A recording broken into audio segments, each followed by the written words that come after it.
We saw in Part 4 how the Babylonian Empire came to an end, and how the Medes and the Persians were responsible for taking the city Babylon and killing Belshazzar. Then we saw that Cyrus gave the throne in Babylon to his ally, Cyaxares, king of the Medes. By looking at Daniel chapter 5, we can see this Median king receiving the kingdom, but the Bible doesn't call him Cyaxares. After Belshazzar, the king of the Chaldeans, was slain, Darius the Mede received the kingdom. Daniel chapter 5, verse 30. The Bible identifies the Median king that received Babylon as Darius the Mede. We can also see from Josephus that this is the same person that Xenophon calls Cyaxares, ally of Cyrus the Great. Josephus says, "Against the king of Babylon did Cyrus the king of Persia and Darius the king of Mede make war." Antiquities, Book 10, Chapter 11, Part 2. Next, we know from Xenophon that Cyaxares, king of the Medes, was the son of Astyages, who reigned before him. The Bible tells us who the father of Darius the Mede is, but does not use the name Astyages. Darius, the son of Ahasuerus, of the lineage of the Medes, who was made king over the realm of the Chaldeans. Daniel chapter 9, verse 1.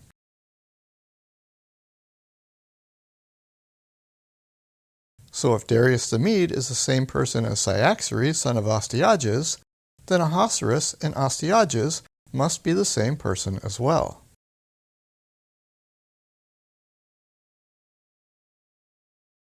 Josephus helps us understand that this is true, that Ahasuerus and Astyages are the same person, when he says, "Babylon was taken by Darius. He, with his relative Cyrus, put an end to the dominion of the Babylonians. He was the son of Astyages."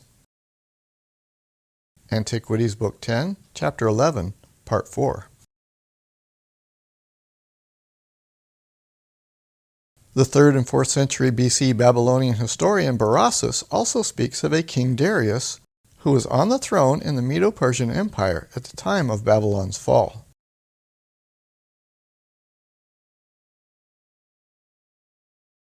So that means that Cyrus the Great and Darius the Mede were reigning at the same time. Cyrus over all the land, and Darius the Mede over only Babylon. We see this synchronism of their reigns reflected in the Scriptures. 2 Chronicles chapter 36 calls it the first year of Cyrus, when Jeremiah's 70 years end and the captives can return to Jerusalem.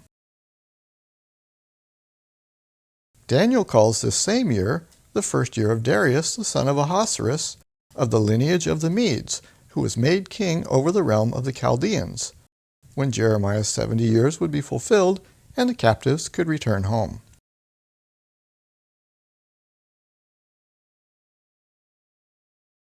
By identifying Ahasuerus, king of the Medes, from the Bible as Astyages, king of the Medes, in other sources, we can begin to fill in detailed information from the Bible that is lacking in Xenophon, Herodotus, and the Babylonian Chronicles. Outside the Bible, the only dated synchronism we have for Astyages, king of the Medes, relates to the end of his reign in the 6th year of Nabonidus, king of Babylon. The Bible, however, mentions the 3rd, 7th, and 12th years of Ahasuerus. So by identifying Ahasuerus as Astyages, we can use our timeline to see where these years line up and further verify his identification. This is something we look at in greater detail in our 17-video series, Chronology of the Babylonian Exile. That series also examines why Ahasuerus is located in Susa or Shushan in the province of Elam in the book of Esther, while he still had a throne in Ecbatana, and we'll notice that Cyrus the Great during his last 9 years of reigning divided his residences between Susa, Babylon, and Ecbatana. We also notice that Artaxerxes in the Bible spent his first 7 years reigning in Babylon, but then we see him in Susa in his 20th year and in his 32nd year, and we examine the significance of this in that video series as well. A link to this playlist will be provided below.